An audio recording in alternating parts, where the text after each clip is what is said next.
Bíblia é igual martelo pra rocha despedaçar, é luz para os meus caminhos e meus passos vai guiar, é espada de dois gumes, é o espelho pra eu me ver, a Santa Bíblia assim será pra mim se eu a ler. A Bíblia é igual semente que nasce no coração, é ela o alimento dos que aceitam a salvação, como água que me limpa, faz o mal desaparecer, a Santa Bíblia assim será pra mim se eu a ler. Amém. Graça e paz, queridos irmãos. Hoje eu gostaria de estar passando aquilo que eu tenho lido dentro da Palavra de Deus. Eu tive um objetivo de ler a Bíblia toda. Antes eu lia aleatoriamente. E quando eu comecei a ler a Bíblia desde Gênesis, hoje já estou em Coríntios, eu queria compartilhar um pouco daquilo que eu tenho aprendido, que é a Palavra de Deus que nos transforma. No Antigo Testamento, logo no início, Deus ele fez algo maravilhoso. A criação do mundo foi algo assim fantástico que Deus fez. Deus pensou em cada detalhe ele pensou. Tanto no sol, na lua, nas estrelas, na natureza, nos alimentos, a nutrição dos alimentos para a nossa vida física. Deus ele pensou em cada detalhe no mundo, em cada detalhe. E isso é uma graça, é fantástico isso que Deus fez. E logo depois Deus criou o homem e junto com o homem veio o pecado. Depois que o pecado entrou no mundo, só houve retrocesso na vida do homem. A desobediência do homem, a ingratidão, a murmuração. No Antigo Testamento a gente vê isso o tempo inteiro, Deus cobrando a obediência do homem e o homem desobedecendo. Deus cobrando a gratidão do homem, o homem sendo ingrato. Deus cobrando o homem murmurando, não está satisfeito com aquilo que Deus tinha dado. E essas três coisas são bem nítidas dentro do Antigo Testamento. E com isso, Deus então resolve destruir o mundo através de Noé. E Noé e a sua família foram salvos na arca. Mas o pecado entrou na arca, novamente. E mais uma vez Deus cobrando do homem, o homem novamente desobedecendo, murmurando, sendo ingrato, o tempo inteiro. E Deus então envia profetas para que os profetas então trouxessem a mensagem de Deus para o povo. E eu lembro do profeta Samuel que ele estava liderando o povo como juiz e como profeta, e o povo estava insatisfeito. Dizendo assim, nós queremos um rei como todos os outros povos têm, por que nós não podemos ter? Então Samuel falou com Deus e Deus falou assim, deixa eles, dá a eles o que eles querem. Então Deus permitiu que eles escolhessem o seu rei, e eles escolheram Saul. Como o povo de Deus sofreu. O povo de Deus sofreu muito e Deus permitiu isso, porque eles fizeram a sua própria escolha. Então eles escolheram o sofrimento. E teve tanta guerra, tanta coisa que o povo de Deus sofreu, tantas coisas. E depois disso os profetas começam a anunciar o Messias, que foi a maior graça de Deus enviada ao mundo. E aí a gente entra no Novo Testamento. E eu lendo os 4 evangélicos, Mateus, Marcos e Lucas, eu percebi que Mateus, Marcos e Lucas, eles escrevem a vida de Jesus, o ministério de Jesus, a vida pública de Jesus. E Jesus faz a escolha dos discípulos para eles. E eles viram curas, falam da tentação de Jesus e o conflito de Jesus com os fariseus. Havia conflitos, porque os fariseus não aceitavam, né, Jesus, e eles então toda hora estavam querendo ver alguma coisa errada em Jesus para que eles pudessem assim denunciar Jesus. E Jesus então chama os seus discípulos e eles são treinados por Jesus. Então Jesus queria os discípulos perto deles para treiná-los e para depois enviá-los ao ministério. E Jesus, ele deu poder aos discípulos para curar e para expulsar demônios. E não há nenhum registro assim dos discípulos usando esse maravilhoso dom até o momento que eles saíram pela primeira vez para pregar. Até então eles só viam o que Jesus estava fazendo. Isso nós vemos em Marcos 6, 12 e 13 e Lucas 9, 6. Então Deus, ele escolheu homens de bom senso, de juízo perfeito. Então Jesus instruiu esses homens para que eles fossem aptos para pregar as verdades cristãs. Então Deus, ele escolheu esses homens na qual ele queria que eles fossem levar o evangelho adiante. Eles não foram homens perfeitos. Eles não foram homens perfeitos. Eles tiveram todas as imperfeições, né? Mas eles foram a porção escolhida de Deus, idôneos, e para serem modelados do ouro bruto que eles eram, e ser trabalhado pelas mãos hábeis de Deus, né, como orívenes, e o próprio convívio de Jesus. Então, pelo convívio de Jesus, eles viam como Jesus estava fazendo, eles estavam observando o trabalho de Jesus. Então, eles eram educados constantemente por Jesus, constantemente. E as qualidades de Jesus que eles colocam aqui, as qualidades de Jesus era extremamente reta e pura. Jesus era um homem corretíssimo. E boa parte da educação dos discípulos foram testemunharem os milagres de Jesus. Mas havia alguns milagres que eram de benefício próprio para eles, né? E uma delas foi a pesca maravilhosa, em Lucas 5, de 1 a 7. A pesca maravilhosa de Jesus.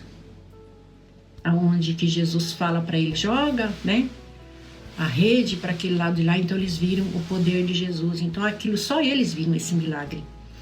E o outro milagre que só eles participaram foi quando Jesus acalmou a tempestade, que eles estavam apavorados, e Jesus então disse, acalma-te, mar.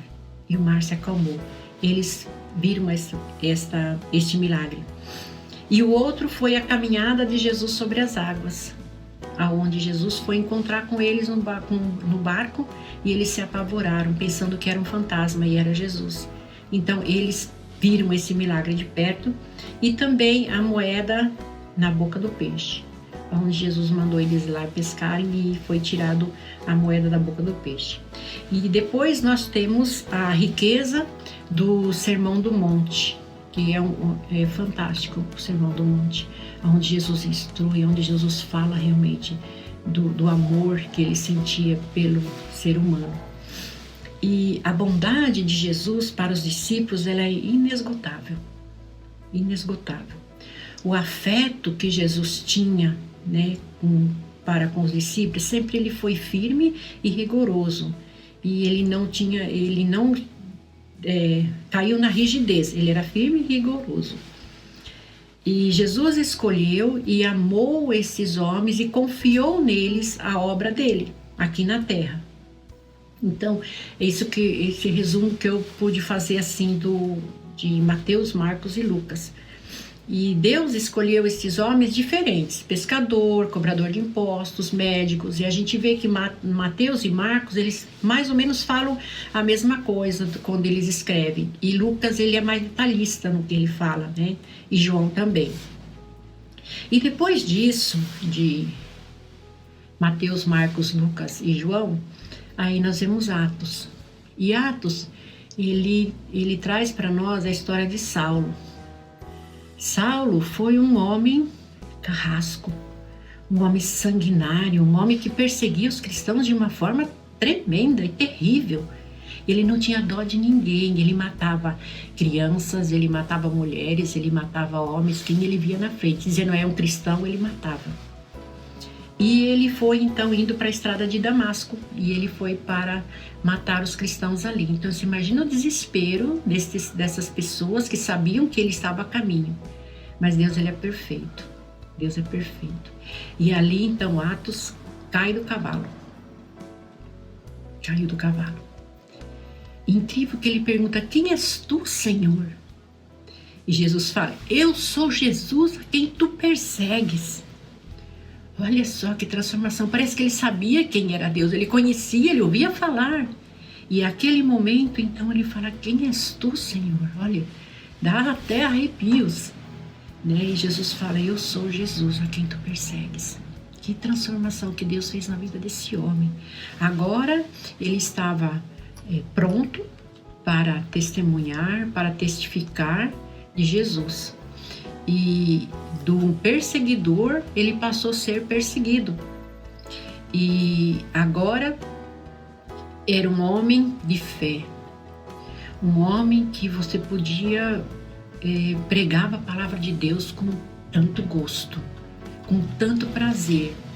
E aonde ele ia, ele falava de Jesus, ele falava do testemunho dele, que ele caiu do cavalo, que Deus tinha feito na vida dele. E quanto mais você lê Atos, você começa a pensar: nossa, que homem incrível, como Deus agiu na vida de Saulo. E agora ele se transforma num Paulo. E nós vemos assim, o amor que ele tinha pela obra, de pregar a palavra de Deus. E ele sempre assim, as pessoas querendo matar ele o tempo inteiro, as pessoas, os judeus o tempo inteiro querendo matar ele. Uma parte que ele estavam perseguindo ele, tentando matar ele, e os soldados defendendo ele, pegaram ele, colocaram para cima e levaram ele nos braços, né, para que subissem, para que as pessoas não matassem ele. E aí ele foi para ser julgado, né, em Roma, e quando ele estava no navio com os ladrões, e todos ali quase perecendo no navio para se quebrar devido às tempestades no mar, que era muito intensa, e ele estava amarrado, mas ele estava firme, confiando em Deus. Ele dizia para as pessoas: fiquem tranquilos que nada vai acontecer, Deus falou comigo, vai estar tudo bem. E aí o navio se quebrou todo, e eles foram todos os salvos, e ele chegou na ilha. E ele era uma pessoa assim bem carismática, né? Ele já chegou conversando, já chegou falando, já chegou fazendo fogo para aquecer as pessoas que estavam, né, ali próximos, que estavam todos molhados. E ali veio uma cobra e mordeu ele, e as pessoas falaram assim: nossa, ele é um criminoso, ele vai morrer. E todo mundo esperando que ele morresse, né? E a cobra mordeu, ele chacoalhou ela no fogo, e ali ela se queimou. E as pessoas aguardando a morte dele. Ele falou assim: agora ele é um criminoso. E nada lhe aconteceu, porque Deus estava com ele, Deus tinha um plano na vida dele. E ali ele que pregou a palavra de Deus, muitas pessoas se converteram, e as pessoas eram curadas, e Deus fez assim uma transformação na vida daquela ilha, das famílias, das pessoas que ali estavam. E depois ele saiu para o julgamento. Em Romanos, a gente vê que as cartas que ele escrevia eram cartas assim de conforto, né, para as pessoas. E em Romanos 10:17 diz: consequentemente, a fé vem pelo ouvir a mensagem, e a mensagem é ouvida mediante a palavra de Deus. Então, a fé vem pelo ouvir a palavra de Deus. Romanos 6:23 diz: porque o salário do pecado é a morte, mas o dom gratuito de Deus é a vida eterna em Cristo Jesus nosso Senhor. Então, assim, ele explanava a palavra de Deus para que as pessoas pudessem entender e aceitar Jesus como Senhor e Salvador e permanecer mesmo. E sabemos que Deus age em todas as, Romanos 8:28, sabemos que Deus age em todas as coisas para o bem daqueles que o amam e dos que foram chamados de acordo com o seu propósito. Então, todas as coisas cooperam para o bem daqueles que amam a Deus, que fazem a vontade de Deus. Romanos 3:23, pois todos pecaram e destituídos estão da glória de Deus. Todos somos pecadores e destituídos, separados. Se nós não temos Jesus na nossa vida, como Senhor e Salvador na nossa vida, nós não fazemos parte. Romanos 12:2. Não se amoldem ao padrão desse mundo, mas transformem-se pela renovação da sua mente para que sejam capazes de experimentar e comprovar a boa e agradável, perfeita vontade de Deus.